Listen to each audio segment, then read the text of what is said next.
Many women with borderline personality disorder are doing society a favor by decommissioning covert narcissists and putting them into a social state where they never recover the ability to abuse women in the same way that they did in their past. You see, the real challenge with being a covert narcissist, especially as a man, is that covert narcissists are profound victims. And there is what I would say a half life. And what that means is that men do not survive well pervasively being victims.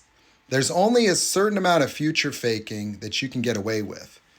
And so, what ends up happening with many men that are covert narcissists, that literally live lives as profound victims, is these people can have talent. They can be musicians, they can be artists, they can actually have a great level of skill.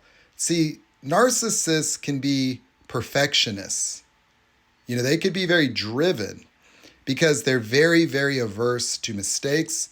They're very hierarchical. They're very, very goal oriented because they want to aspire. They have so much anxiety socially that they are driven. But you see, the covert narcissist primarily identifies as a victim. And this is also the cause of severe inferiority complexes. And so these people are very appealing at times because when you look at somebody that might have talent, you can see how you might make a difference because you see, people that have borderline personality disorder and people pleasers do have objectivity. Even though borderline people idealize tremendously in relationships, they can have creative capacity. They can be very, very loving. They can be very, very giving. Even though they split and have breakdowns and can do some very, very destructive and punitive things, it's also the case that many people that we call borderlines are actually themselves covert narcissists. There is no potential comorbidity because the structure of NPD is very, very different from people pleasing, and BPD is an offshoot of people pleasing. You see, they have empathy, they have the ability to love. And so that is not something that you find with other cluster Bs. But you see, what borderlines have is they have so much accumulated unexpressed emotions that they do not have any internal space because they're on the verge of breakdown all the time. That's what splitting is. Splitting is like the equivalent of heartbreak to other people. When the future you're living into just collapses around you like the sky is falling, and suddenly abandonment sets in, or this new reality just emerges involuntarily because somebody that they've idealized suddenly does something or says something that totally violates this idealized version of the person that they've constructed. And since narcissists often future fake, they will come into the life of the borderline as the answer. You see, the intense needs of the narcissist adds a false sense of security because they're so driven to try to get that person that adds this sense that this person really cares, that they really want me. And so these very primitive drives of narcissists to try to get the person with borderline gives the false impression that this one is going to be different than the last one. And so often in relationships, people are looking at the tail end of an abuse cycle to compare to the idealization of the new person and seeing this vast difference as something that provides security. And this creates a pattern for many people that are people pleasers and borderlines where the failure of the last relationship raises the ante for, the ante for the new love bombing, where you become more searching for signs that they care, because what you're looking for is safety. You're looking for security, looking for whether they really love you or not. And so that is love bombing 101. You see, rather than paying attention to the true character of the person, people pleasers and borderlines simply relate through how the person makes them feel.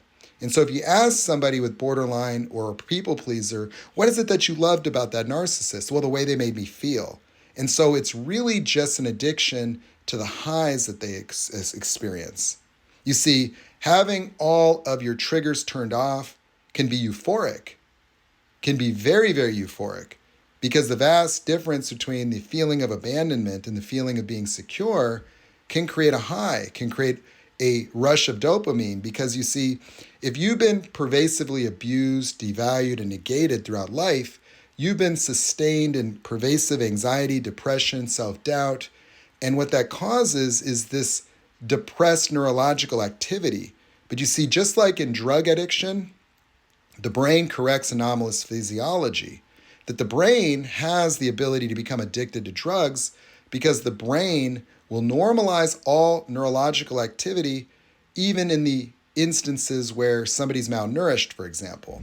You see, if you did not have all the raw materials to make adequate amounts of dopamine, then what would happen is your brain, in order to have neurological, physiology homeostasis, is it would reduce the receptor sites for dopamine so that those pathway channels are normalized.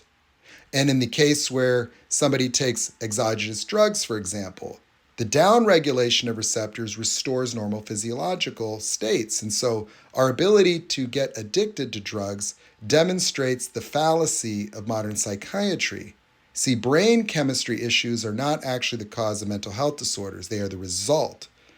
And so what happens is that for people that are used to being devalued or high levels of instability and insecurity and abandonment fear, will also have really high levels of sensitivity to dopamine and serotonin. And so that will feel like a drug, a euphoria, like the honeymoon phase of a relationship for a people pleaser or somebody with BPD can be like cloud nine. It's like getting all your triggers turned off. It's like suddenly all the other areas of life are now working because you become less dependent on validation in those areas. And so when you find that soulmate, that perfect partner, suddenly everything is just clicking, because what it is the narcissist studying all the mechanics of your reactivity is feeding you the right amounts of validation in order to turn off your fear of abandonment, your fear of being not enough. And so when you're finally outside of I'm not good enough and the abandonment anxiety is gone, you will have higher levels of cognitive abilities, you have higher levels of creativity, you will be able to see a new future emerge, and that future will look so good that you'll idealize the narcissist into that future. And so that is what breaks down when we're heartbroken, is if you really look at heartbreak when you've been discarded, you will see that it's all about the collapse of your subjective, entitled yellow brick road to the future where you're healed, you're perfect, and everybody's happy, and you're successful, and you're fixed. But you see, in the dynamic between the borderline and the narcissist, the splitting and the acknowledgement of reality, because when a borderline splits on a narcissist, their feelings are actually pretty much aligned with the reality of who that person truly is, and all their experiences of past trauma and abuse at the hands of their parents surfaces. And that will cause a narcissistic injury or mortification or collapse. And that narcissist can then hit a shame spiral and become crawling back. And that adds the illusion that the narcissist has realized something. You see, the narcissist crawling back to regain supply, a high level of supply that's obtained because the high levels of attachment from borderlines, as well as that splitting, hits every type of supply a covert narcissist could ever hope for. The social attachment to a very beautiful woman, the pleasure that they get from these types of dynamics, and then the reactive abuse. You see, like getting that borderline to split often is also a signal that the person cares. But you see, if a borderline splits on a narcissist for the last time, gets done with their shit, all that pain surfaces, and they destroy that individual, they can actually destroy them so thoroughly that that man cannot rebuild his identity. And as a function of time, that future CEO, that future pilot, that future musician, that future artist, that often started to devalue the people that cared about them the most, because that covert narcissist thrives on reactive abuse because they're an entitled victim. They're always going to become a victim. It's never going to be enough. And so what ends up happening is that the borderline can split for the last time and suspend that person in a state of attachment and totally transform that person for the rest of their life. And so if you've done that, leave them there. Leave them.